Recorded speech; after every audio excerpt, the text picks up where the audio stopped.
What I want to do now, John, we're talking to Lieutenant Colonel John Locke, retired.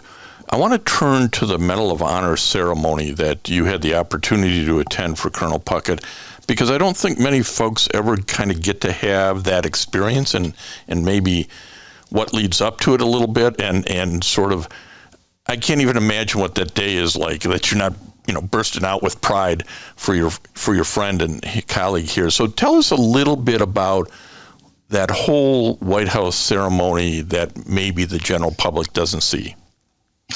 I mean, there are obviously, quite obviously, there's a lot of background motion in terms of coordination, and it makes it even more difficult when it's under the time of COVID.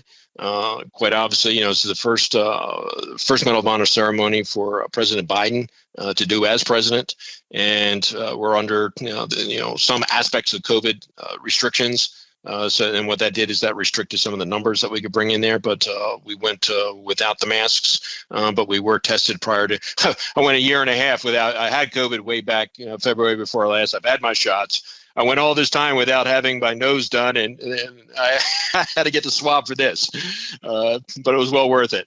But there's a tremendous amount, as you can appreciate, the White House and Department, it's actually led by the service, whichever service the recipient is. In this case, it was Department of Army. And so the DA led a vast majority of the coordination efforts. They're really the escorts for everything until they get to the White House. And then in the White House, they take over. But the Department of Defense primarily takes the lead on all this type of stuff. And the DA, Department of Army G1, led by Lieutenant General Gary Brito, they were stellar. They were just exceptionally supportive of everything that we needed, everything that I needed to get done in terms of laying things out, getting orders, his uniform squared away. And I mean, literally his uniform spans 3 wars. He was a cadet at the end of the Second World War. So he was World War II. He has a victory medal in there. He's Korea, and he's Vietnam. So he spanned 3 wars. And so, we're able to put all that together. And this man was so humble, he would not even wear the Special Forces tab because it came into existence after he retired. And when I asked him about that, I said, okay, we're going to get this fixed. So we immediately got the orders cut for him. So you'll see now he's wearing the green. And you sit here and you think, in the Army, you want a CIB, Combat Infantry's badge, you want a Ranger tab, you want a Special Forces tab. I mean, if you can have those things, and here this man, he did not wear his Combat Infantry badge after Korea for a while because he didn't have orders for it. He didn't wear the Special Forces tab because he didn't have orders for it. It's just amazing how humble and sincere this guy is.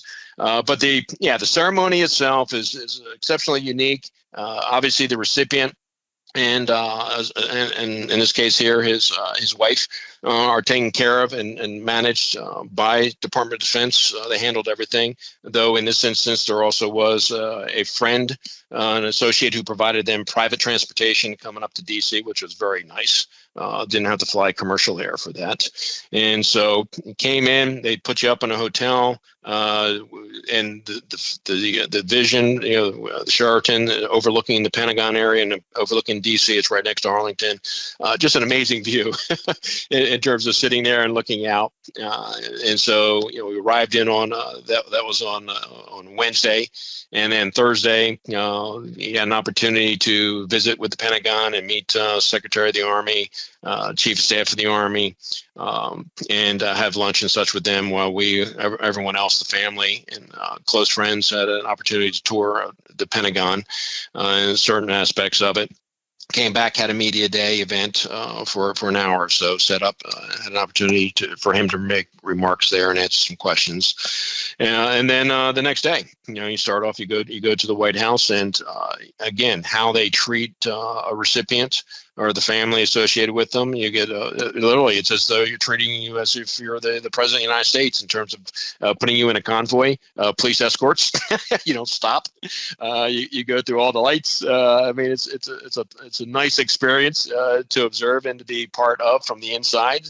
We got to the White House, and the recipients go in through the front, so to say, and we end up going in. We did our swab testing and verification of all that stuff, and then we went into the East Wing and had an opportunity there to visit a number of the rooms. Now, anyone who does have an opportunity to go to the White House, I've had a few of the other type of tours. Obviously, this tour is significantly different in the sense of how deep you get into the White House on this one, and the opportunity just really kind of roam around.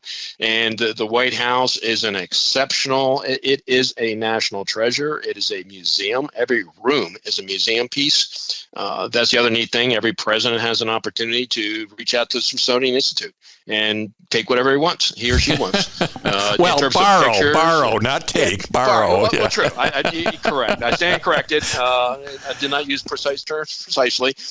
Yes, they have an opportunity to borrow whatever it is that they wish to borrow and put them down there. So you're looking at swords and from George Washington, and China from Lincoln, and everyone else. And so the time for the ceremony, go upstairs and you walk into the lobby area, and you really have to, certainly encourage anybody to take a look at the layout of the White House before, if you have an opportunity to go, so you know where you're at in relation to everything. And when you picture a president walking in and making a speech or an event ongoing in the East Room, you can put it into perspective. Having seen some of this stuff earlier, the stairs that the president walks down from the residence up in the second So floor. I'm going to take it, John, and I would expect nothing less, but the ceremony and the handling of this, even the media handling of this, is as dignified as it should be for somebody who's being recognized for the Medal of Honor. Like what you heard? Listen to this full episode and more on the Apple Podcasts app, Blog Talk Radio, Google Podcasts, or iHeartRadio. And now streaming on Amazon Music, Audible, and Spotify.